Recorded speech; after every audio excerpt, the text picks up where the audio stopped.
एक बंदा अपने परिवार को बचाने के लिए अपने घर को छोड़ देता है, अपने शहर को छोड़ देता है और वो दूसरे देश जाकर बस जाता है क्योंकि उसके शहर में उस टाइम काफी ज्यादा वायलेंस फैल चुका था और लगातार काफी सारे लोगों ने अपनी जान गंवा दी थी। तो वो बंदा ऐसा कुछ नहीं चाहता था कि उसके परिवार के मेंबर को भी उनसे दूर जाना पड़े, तो उसने अपने पूरे परिवार को इकट्ठा किया और वो लोग यूएस आ पहुंचते हैं। लेकिन इसी तरह धीरे धीरे कर जब टाइम बीतता है तो टाइम एक ऐसा भी आया जब उसने अपने परिवार के एक सदस्य को गवा दिया। लेकिन ऐसा क्या हुआ था यहाँ पर, इन सभी चीजों को डिटेल से जानेंगे। लेकिन दोस्तों उससे पहले मैं हूं नवीन और आप लोग देख रहे हैं ऑफबीट पॉडकास्ट का एक और नया एपिसोड। अगर अभी तक आप लोगों ने वीडियो को लाइक नहीं किया तो वीडियो को लाइक कीजिए, चैनल को सब्सक्राइब कीजिए क्योंकि इसी तरह की काफी सारी क्राइम स्टोरी मैं इधर लाता रहता हूँ। और अगर आप लोग शाउट आउट चाहते हैं तो वीडियो के नीचे जाकर एक प्यारा सा कमेंट जरूर करें। इसी के साथ चलिए दोस्तों शुरू करते हैं आज की स्टोरी। टाइम था 2006 का, जब सल्वाडोर में काफी सारी गैंग वायलेंस हो रही थी और बहुत सारे लोगों ने इन्हीं वायलेंस के बीच अपनी जान गंवा दी। तो एक परिवार का मुखिया सेंटोस अमाया इस बात को देखता है कि हमारे यहाँ पर काफी ज्यादा आज के टाइम में कत्ल हो रहे हैं और ऐसे में मेरा परिवार सेफ नहीं है। तो वो अपनी वाइफ लूसिया गार्डाडो और अपने बेटे जोसेफ के साथ साथ उसके 5 और भाई बहनों को लेकर यूएस आ पहुंचता है। यहाँ पर आकर उसने सेटलमेंट करनी शुरू की कि किस तरह से वो यहाँ पर आराम की जिंदगी आगे बिता सकते हैं और इसी बीच उसे काफी ज्यादा स्ट्रगल करना पड़ता है। सेंटोस ने अब यही सोचा था कि यहाँ पर किसी भी तरह का कोई वायलेंस वगैरह नहीं है और यहाँ पर उसकी लाइफ अपने बच्चों के साथ, अपने परिवार के साथ शांति से बीतने वाली है। और कुछ इसी तरह का होने भी लगता है। उसने वहीं पर अपना काम धंधा ढूंढ लिया था और इसी बीच उसका बेटा जोसेफ अमाया ये बात अपने पिता से कहता है कि अब उसका स्कूल अब लगभग कंप्लीट होने ही वाला है, तो वो आगे चलकर एक मैकेनिक बनना चाहता है। उसके पिता ने ये बात देखी कि उसका बच्चा अगर इस चीज में इंटरेस्ट ले रहा है तो इसे इसी चीज की तैयारी करवानी चाहिए ताकि वो आगे चलकर इसी चीज में अपना फ्यूचर सेव कर पाए। तो उसके पिता ने वहीं पर क्रॉप सेंटर में उसका एडमिशन करवा दिया। ये एक इस तरह की संस्था थी जो कि 16 साल से 24 साल के जो भी बच्चे हैं जिनके परिवार की आर्थिक स्थिति ठीक नहीं है, वो पढ़ना चाहते हैं और आगे चलकर काफी अच्छी एक नौकरी करना चाहते हैं, ये संस्था उन बच्चों को एक मौका दिया करती थी। ये सारी तरह की उन लोगों को फैसिलिटी देते और किसी भी तरह का फीस वगैरह उनसे नहीं लेते थे। तो सेंटोस वहां पर जा पहुंचता है और अपने बेटे जोसे अमाया का वहां पर एडमिशन करवा देता है। जोसे अब काफी ज्यादा खुश था क्योंकि जिस भी फील्ड में वो आगे बढ़ना चाहता था, जो कि उसकी काफी ज्यादा फेवरेट थी, उसी में उसको एडमिशन मिल चुका था और अब उसके ऊपर वो दिल खोलकर पूरी मेहनत कर सकता था। अब वो वहां पर मिलने वाली फ्री क्लासेस को हर रोज लगाया करता था और वहीं पर उसको एक कैंपस भी मिल चुका था जहां पर वो आराम से रात को रह सकता था, दिन में अपनी क्लासेस लगाता और इसके साथ साथ उसने अपने परिवार की मदद करने के बारे में भी सोचा, जिसके लिए वो बाहर जाता है। जब भी उसका खाली टाइम हुआ करता था शाम के टाइम, तो वहां पर जाकर वो आइसक्रीम बेचने लगा। आइसक्रीम बेचने से उसके पास थोड़े बहुत पैसे आ जाया करते थे, तो उसने अपने परिवार की मदद करने की सोची उन सभी पैसों से। और उसने ये बात भी सोची कि इन्हीं पैसों से वो अपना भी खुद का थोड़ा बहुत खर्चा निकाल लिया करेगा, उसे अपने घर वालों से मांगने की जरूरत नहीं पड़ेगी और आगे चलकर तो उसकी जॉब लग जाएगी और उसके बाद उसका फ्यूचर बिल्कुल सिक्योर हो जाएगा। यही बातें वो सोचा करता था। लेकिन जहां पर कैंपस में उसे रूम मिला हुआ था वहां पर वो अकेला उस रूम में नहीं रहा करता था, जबकि उसका एक पार्टनर भी था। उसके पार्टनर का नाम कहीम अरबेलो था, जो कि एक नारकोटिक्स डीलर था। अभी तक जोसे को इस बारे में नहीं पता था और वो नॉर्मली यही बात सोचा करता था कि ये बंदा भी मेरी तरह यहाँ पर कोई ना कोई काम सीखने के लिए आया होगा और बाद में इसकी भी यही इच्छा होगी कि कल को इसकी नौकरी लग जाए और उसके बाद ये भी अपनी परिवार की मदद कर पाए। लेकिन अरबेलो को इन सारी चीजों से कोई मतलब नहीं था, जबकि वो तो वहां पर ड्रग्स बेचा करता था और इन्हीं सब चीजों से वो अपनी कमाई किया करता था। इसके अलावा अरबेलो के काफी सारे और भी दोस्त थे जो कि अक्सर उनसे उनके रूम पर मिलने के लिए आए रहा करते थे और उनमें शामिल थे जोनाथन लुक्स, क्रिस्टीन कोलोन, जोसेफ माइकल और उसकी गर्लफ्रेंड डेजिराय स्ट्रिकलैंड। जोसे को इस बारे में नहीं पता था कि उसके रूममेट के ये सारे के सारे दोस्त यहाँ पर जो उससे मिलने के लिए आते हैं, इनका अगर कैंपस में देखा जाए तो काफी ज्यादा रूड बर्ताव रहता है और यही कारण है कि आम बच्चे तो बच्चे इनसे उसके टीचर्स भी बात करने में इंटरेस्टेड नहीं हैं। और एरबेलो के साथ साथ जितने भी उसके दोस्त थे उन लोगों को जब इस बारे में पता चलता है कि एक मासूम सा बच्चा इसका रूममेट बन चुका है, वो ज्यादा कुछ नहीं बोलता और काफी ज्यादा मासूम किस्म का है, तो ये तो काफी ज्यादा अच्छी बात है, क्योंकि उन लोगों ने प्लानिंग बना ली थी कि ये बंदा बाहर जाकर आइसक्रीम वगैरह बेचता है तो थोड़े बहुत इसके पास पैसे जरूर होंगे और ये हमारा थोड़ा बहुत खर्चा तो निकाल ही देगा। और उसके बाद उन लोगों ने जोजे से भी दोस्ती बढ़ाना शुरू किया और इसी तरह आगे चलते चलते एक दिन ऐसा आया जब उन लोगों ने जोजे से ये बात कही कि उन्हें पैसे की काफी ज्यादा जरूरत है। जोजे ने बिल्कुल साफ इनकार कर दिया कि मेरे पास कोई पैसे नहीं और उन लोगों ने उसे पीटना शुरू कर दिया और कहा कि तुम अपना दोस्त होने का हमें दावा करते हो लेकिन हमारी मुसीबत में मदद तक नहीं कर सकते, जरा दिखाओ तो कि क्या तुम्हारे पास सच में ही पैसे नहीं है। जोजे ने काफी सारे पैसे इस तरह इकट्ठा कर रखे थे बाहर आइसक्रीम वगैरह बेचकर ताकि वो अपने घर वालों की मदद कर पाए, लेकिन जब उसके पास से ये पैसे निकलते हैं तो उन लोगों ने ये बात कहनी शुरू की कि ये तो सिर्फ और सिर्फ दिखावे के लिए हमारा दोस्त बना हुआ है, ये हमारी कोई मदद नहीं करना चाहता। और इसी तरह करके उसके सारे के सारे पैसे वो लोग छीन लेते हैं। दोस्ती तो इन लोगों के बीच सिर्फ और सिर्फ नाम की थी ताकि आराम से वो लोग बात कर सकें और दूसरी तरफ उससे उसके पैसे छीन सकें, लेकिन इसके अलावा उन लोगों ने जोजे को पीटने में और उसका हरासमेंट करने में कोई कमी नहीं छोड़ी थी। और उसके बाद टाइम आया 28 जुलाई 2015 का, जब जोजे अपने कैंपस से बाहर जाने की परमिशन लेता है कि वो करीबन आधे घंटे बाद ही वापस आ जाएगा। वो दोपहर को आधे घंटे का नाम लेकर गया था लेकिन अब टाइम हो चुका था शाम के 6 बजे का।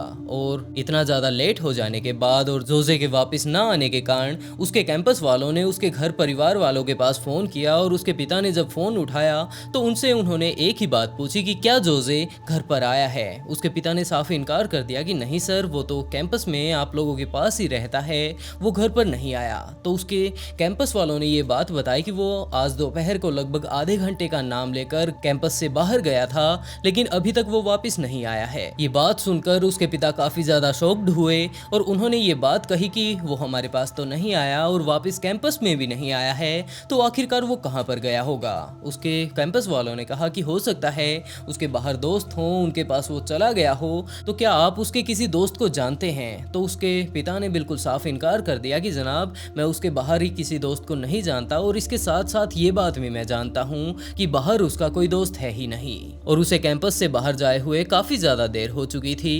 तो उसके पिता सीधे के सीधे पुलिस स्टेशन जा पहुंचते हैं और वहां पर जाकर पूरी घटना के बारे में बताते हैं कि उनका बेटा कुछ इस तरह का नहीं है कि बाहर चला जाए और उसके बाद काफी देर तक लौटे ही ना, लेकिन आज वो कुछ इस तरह से बाहर गया था और उसके बाद अभी तक लौटा ही नहीं है। तो पुलिस वालों ने जोजे के बारे में पूरी जानकारी उससे लेनी शुरू की और आखिर में यही बात उनके घर वालों से कही कि अब ये लड़का 17 साल का है, हो सकता है बाहर उसकी कहीं पर दोस्ती हो गई हो और हो ना हो वो रात तक वापस लौट आएगा। लेकिन उसके पिता ने साफ इनकार कर दिया कि जनाब हम हमारे बच्चे को बड़े ही अच्छे से जानते हैं, वो इस तरह का नहीं है कि बाहर जाकर घर वालों को भूल जाए, इस बात को भूल जाए कि वो बाहर क्यों आया था और किस टाइम तक उसे वापस जाना है। तो पुलिस वालों ने कहा कि आपका बच्चा जब गायब हुआ है तो उस घटना के 72 घंटे बाद ही हम कोई कार्रवाई कर सकते हैं, उससे पहले नहीं। जोजे के पिता ने पुलिस वालों से रिक्वेस्ट की कि जनाब हमारा बच्चा इस तरह का नहीं है कि वो बाहर जाकर इस तरह के काम करे और उसके बाद वापिस ही ना आए, हम लोगों को पूरा शक है कि उसके साथ जरूर कुछ ना कुछ गलत हुआ है, तो प्लीज आप लोग ढूंढने में हमारी मदद कीजिए, हो सकता है वो किसी प्रॉब्लम में हो।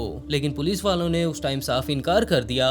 तो उसके पिता वापस आते हैं और कैंपस में जाकर उसके टीचर्स से मिलते हैं और इसके साथ साथ जितने भी उनके जान पहचान वाले थे जो कि जोजे को बड़े ही नजदीक से जानते थे, उन सभी को लेकर वो लोग खुद ही तलाश करनी उसकी शुरू कर देते हैं। जोजे के माता पिता, उसके टीचर्स, भाई बहन सारे के सारे उसे ढूंढने लग जाते हैं लेकिन उसका अता पता कहीं पर नहीं मिलता। उसके घर वाले भी इस बात की हार नहीं मानते और वो लगातार उसे ढूंढते रहते हैं। उसे ढूंढते ढूंढते उन लोगों को लगभग 2 दिन हो चुके थे लेकिन अभी भी जोजे के बारे में ना तो उनके घर वालों को कुछ मिला था और ना ही उसके टीचर्स को। अभी भी सर्च जारी था। उन लोगों ने शहर में मौजूद जितनी भी जगह थी जहां पर उन्हें अंदाजा था कि जोजे जा सकता है, उन सारी जगहों पर जाकर छानबीन कर ली थी और अब जगह रह गई थी शहर के पास ही मौजूद एक वीरान जंगल। तो जोजे का भाई फ्रेडिस उस तरफ भी जाता है और अपने माता पिता को वो बताकर जाता है कि यहाँ पर अगर वो नहीं मिल रहा है तो हो सकता है किसी ने उसे बंदी बना लिया हो, हम लोगों को इस जंगल के अंदर भी जाकर उसे देखना चाहिए। उसका भाई जब उस जंगल में जोजे को ढूंढ रहा था तो वो काफी ज्यादा अंदर उस जंगल के चला जाता है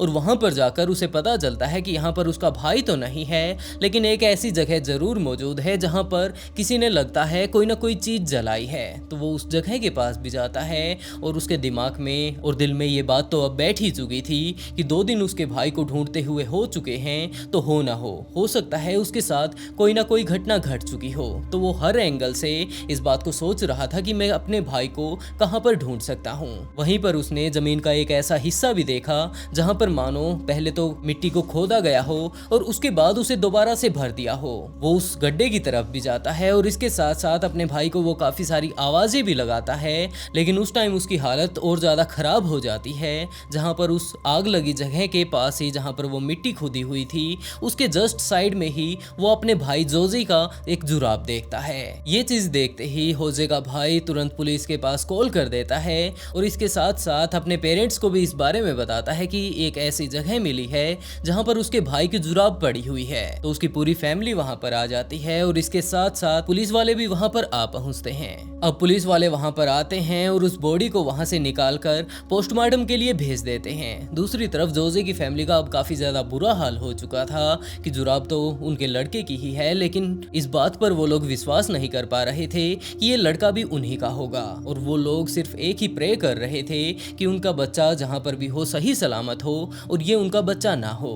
लेकिन जब पोस्टमार्टम की रिपोर्ट सामने आई तो उनका पूरा का पूरा परिवार दहल गया, क्योंकि ये कोई और नहीं जबकि जोजे ही था। और जिस तरह की वो रिपोर्ट आई थी वो और ज्यादा दर्दनाक थी, क्योंकि पोस्टमार्टम रिपोर्ट में ये बातें साफ साफ लिखी हुई थी कि कितने बुरे तरीके से पहले तो इसे पीटा गया है, बाद में इसे जिंदा ही दफना दिया गया होगा। क्योंकि जिस तरह की इसकी बॉडी मिली है उससे यही बात पता चलती है कि जिस टाइम इसे वहां पर दफनाया गया था उस टाइम ये जिंदा था। हम लोग इस बात का अंदाजा तक नहीं लगा सकते कि जोजे ने अपनी लाइफ के आखिरी टाइम को कितने बुरे तरीके से सहन किया होगा। उसके परिवार वाले अपने आप को संभाल नहीं पा रहे थे और उसके पिता का, उसकी माता का एक ही कहना था कि हम लोग यहाँ पर अपने देश को, अपने शहर को छोड़कर इसलिए आए थे ताकि हमारी फैमिली सेफ रहे, सुरक्षित रहे और इसे किसी तरह की दिक्कत ना हो। लेकिन यहाँ पर आने के बाद भी उसके परिवार के साथ कुछ ऐसा घट जाता है। होजे के भाई ने एक ऑनलाइन कैंपेन शुरू किया ताकि वहाँ पर वो थोड़े पैसे इकट्ठा करके होजे का अच्छे से अंतिम संस्कार कर सके।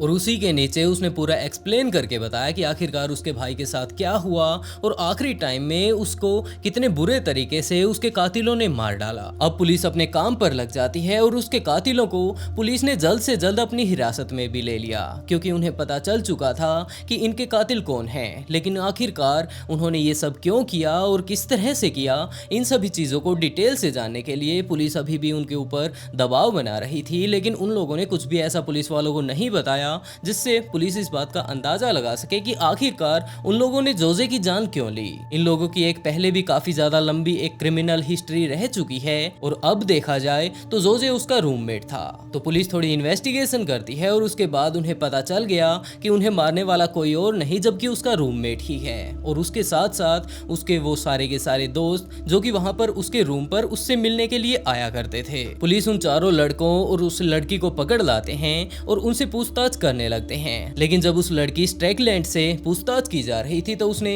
काफी ज्यादा अडंबर मचाना शुरू कर दिया और ये बात चीखने लगी, वो चिल्लाने लगी कि मैं इस कत्ल में शामिल नहीं हूँ और मुझे नहीं पता कि आप लोग किस लड़के की बात कर रहे हैं। हाँ, मैं एक बार उससे मिली जरूर थी, लेकिन उसके कत्ल के बारे में मुझे कुछ भी नहीं पता।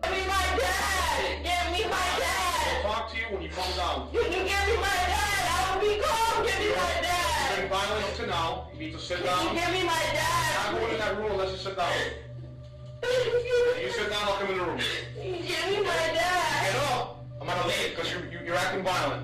Okay, and I don't want your problems. Okay, calm down. I'm gonna explain to you what's going on. Like I told you, you're under arrest. I haven't done anything though. Listen to me. You haven't waived your rights. Okay, so I'm not. Okay, I promise you, but I haven't done anything. I promise I didn't do nothing. You wanna talk to me? You gotta. I'll talk to you. You got your hand up on, and you gotta explain to me what your mother was. I didn't do anything. I did not kill that boy. I never shoot you anything. I'm gonna look to your right. If you're really telling your side of the story, I'll listen to it. But that means I'm gonna have to take off your cuffs. I didn't do that. I didn't do anything. Listen to me. Are you willing to talk to me? I look to your right. If I take off your cuffs, you're not gonna shove me. You're not gonna hurt me. Okay, you promise? All right, give me a second. वो लड़की तो इस बारे में नहीं बता रही थी, लेकिन इस ग्रुप का जो मेन लीडर था, जब पुलिस ने उससे पूछताछ करनी शुरू की तो उसने सारी की सारी चीजों की हाँ भर ली और उसने सारी बातें बताई कि आखिरकार क्या हुआ था। उसने बताया कि वो एक ड्रग्स डीलर है, वो काफी तरह के ड्रग्स बेचता रहता है, तो जैजो ने भी उससे ड्रग्स ली थी, लेकिन वो उसके पैसे नहीं लौटा रहा था, जिसके कारण उन लोगों ने काफी बार तो उसे धमकाया, लेकिन फिर भी उसने जब उसे पैसे नहीं दिए तो आखिरकार उन लोगों ने प्लानिंग बनानी शुरू की कि आखिरकार किस तरह से वो लोग इसकी जान लेंगे। उन्होंने इसकी जान लेने की प्लानिंग लगभग 2 हफ्ते पहले से ही शुरू कर दी थी और उसके बाद उनकी टीम का एक बंदा पहले ही जाकर उस जंगल में झाड़ियों में एक चाकू छिपाया आता है और उसके बाद टाइम आया 28 जुलाई का, जब जोजे कैंपस से बाहर निकलता है। कुछ एक सामान शायद शॉपिंग करने के लिए वो गया होगा और वहीं पर वो लोग उसे पकड़ लेते हैं और उसे पकड़ने के बाद वो लोग उसी जंगल में उसे लेकर गए। वहां पर ले जाने के बाद वो 5 ही लोग वहीं पर मौजूद थे और जो लड़की अब ये बात बोल रही है कि वो इस बारे में कुछ भी नहीं जानती कि उस लड़के के साथ क्या हुआ था, वो भी वहीं पर थी। वो लोग वहां पर उसे काफी ज्यादा टॉर्चर करते हैं, काफी ज्यादा पीटते हैं और इसी मारा पीटी के बीच ही वो लड़की थोड़ा साइड में चली जाती है। उसे भी नहीं पता था कि वो किस लिए गई थी, लेकिन जब तक वो वापिस आती तब तक उन लोगों ने उसे चाकू मारना शुरू कर दिया था और उस टाइम वो लड़की इस बात से काफी ज्यादा नाराज भी हो गई थी कि उसके बिना ही उन लोगों ने इस तरह इतनी बुरे तरीके से उसे चाकू मारना क्यों शुरू कर दिया। वो नाराज भी हो गई थी और उसे मनाने के लिए उन लोगों ने फिर से उसे चाकू मारना शुरू किया और उसे यही बात कही थी कि पुरानी वाली भूल जाओ, मान लो अभी से हम लोग इसे चाकू मार रहे हैं और ये इसी तरह चाकू मारते हैं और आखिरकार उन लोगों ने उसे वहीं पर मिट्टी में दबा दिया। और ये सारी चीजें जब हो चुकी थी तो उन लोगों ने उसके सारे के सारे कपड़ों को निकाला और उसे वहीं पर साइड में डालकर जला दिया और जोजे को वहीं पर दफना दिया।